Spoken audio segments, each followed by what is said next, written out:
Ambassador Vardhan Shringla, former Indian ambassador to the United States, former foreign secretary, member of the MP's team that visited Saudi Arabia, Kuwait, Algeria and Bahrain. Ambassador, welcome.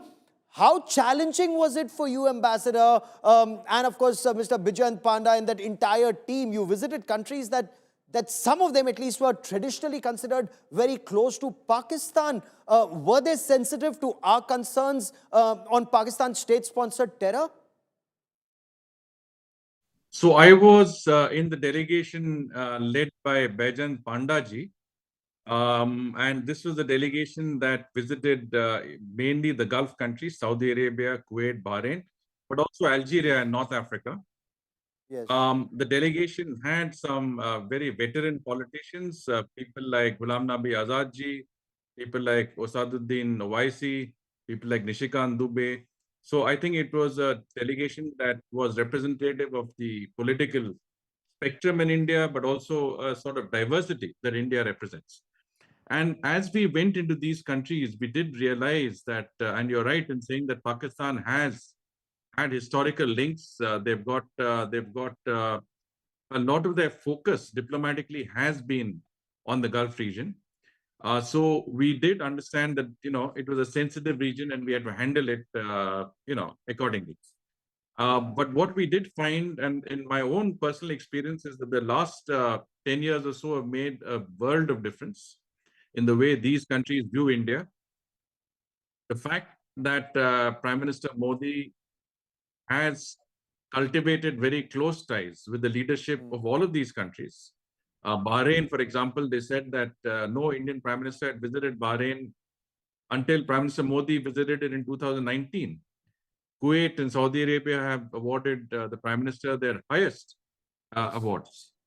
So the relationship has undergone a sea change, and the way India is perceived has changed in these countries. They see India as an economic powerhouse, fourth largest economy, a place for investments, but also in their vision of an uncertain world, India is a responsible player, one that can support a multipolar global order. But sir, were they convinced about the need to call out Pakistan and Pakistan's state-sponsored terror, and were they willing to use some of the leverage that some of these countries have on Pakistan? But they've been giving money to Pakistan. There are countries that will be on the Financial Action Task Force. So as I said, I think on the official side of things, these countries have always been very careful to remain equidistant, not just between us, but with any countries in the world. They do understand that they have huge economic interests, that they are vulnerable security wise. Any disruption in in terms of security, in terms of a sort of conflict will impact on them. So they're not they're averse to any situations in which they can have a sort of take any sides or have any overt preference. But as I said, informally, their messaging was very positive. I think they said that your message is a good and strong one, and that we have taken very careful note. So from that point of view, I think they were receptive. So there is a difference between an official and a sort of a public point of view, and one that is at a level which is personal and private.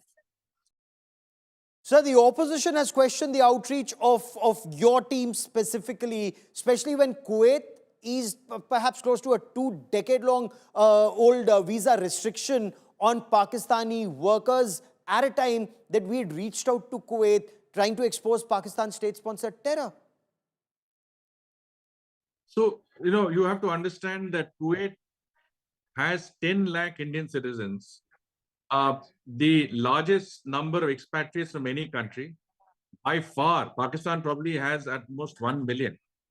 And for quite some time, there was a restriction on visas given to Pakistani nationals. So it's not that they are going to suddenly open the gates. They will now issue visas, but they will be careful about the visas they issue, because they understand the nature of the Pakistani issue, that a lot of people who would come in might have criminal, radical, or extremist connections, and that this will be detrimental to their own security interests. So I don't think they're going to open the floodgates of Pakistan, and our preponderance in terms of the expat community will continue to remain. The Kuwaitis were very Okay. laudatory of the contribution of the Indian expatriate community to their economy and to their development.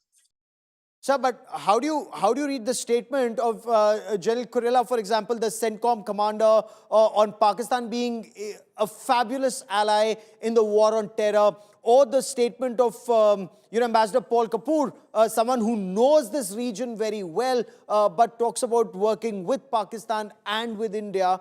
And just today, a terrorist, a Pakistani origin terrorist, was handed over by Canada to the United States of America.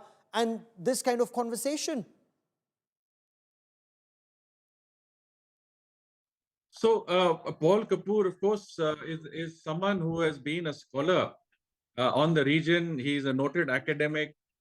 He's been with the Rand Corporation. He's written a number of books on the region, including jihadi Islamic militancy. Yes. So he's a person who understands the region well. I think he has spoken, very well on the sort of plan that he has vis-a-vis India, that he's looking for a free, cooperating with us in a free and open Indo-Pacific region. He's looking at trade and technology. He's looking at strategic partnerships. He's looking at security cooperation. And he understands that the potential for the relationship is yet to be realized, and he's going to work towards that end. So I think it's a very balanced statement, and one that recognizes India's salience when it comes to a relationship with the United States. General Kurela, as the CENTCOM commander, and you have to understand that, Pakistan's military commands are divided on a geographical basis.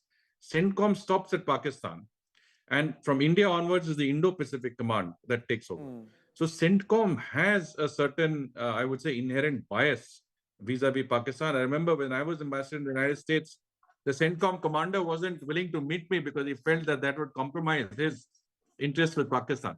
So you have to, so whatever he says, General Kurela says, comes with a certain level of, bias, being the region, taking into consideration the region that he's handling. And when he talks about the fact that Pakistan is a phenomenal partner on terrorism, he seems to forget the cases of Osama bin Laden, or al-Zawahiri, or even our own role in eliminating wanted terrorists who have been responsible for the murder of US citizen Daniel Pearl, etc. Yes. So I think we have done their work for them in many senses. And I think the United States, and especially CENTCOM commander, should take note of that factor when he talks in Pakistan's on Pakistan's terrorism record with such confidence. And sir, what were your conversations with the Prime Minister, with other delegates when you met them yesterday? I'm sure all of you compared notes. What emerged? I think it was a remarkable meeting. They were as representative of all the delegations that went out. You had very eminent people from government. You had very eminent people from the opposition. And I think it was an evening in which a lot of time was spent informally. The Prime Minister spent a lot of time in discussing, with delegates in small groups, individually and across the table, their impressions of the visit, their sense of what countries are saying, what they're feeling, what they said. So it was a very detailed feedback that the Prime Minister took from all the delegates. I think the general sense was that this sort of a parliamentary delegation had been welcomed across the board in all the countries. Countries, in fact, said that there should be more such political outreach. There should be a regular exchange of views across the board. And I think Prime Minister internalized all of what was conveyed to him. On his part, I think he said that this is, our message was one, which was of peace and the need to bring an end to terrorism. And of course, he felt that the delegations had, done their work to the best of their ability. And on the whole, I think it was a remarkable evening of bonhoming. Political differences were certainly, not visible in that evening. It was one of the nation speaking in one voice on the most important core issue before it, and that is an external threat through the medium of terrorism. That's a very important point you make, sir. Operation Sindoor, it's a battle that's been won, but that war on Pakistan's state-sponsored radical Islamist terror, that war is still on, and we'll continue to report on that. For joining me here on India Today, Ambassador Vardhan Shringla, many thanks.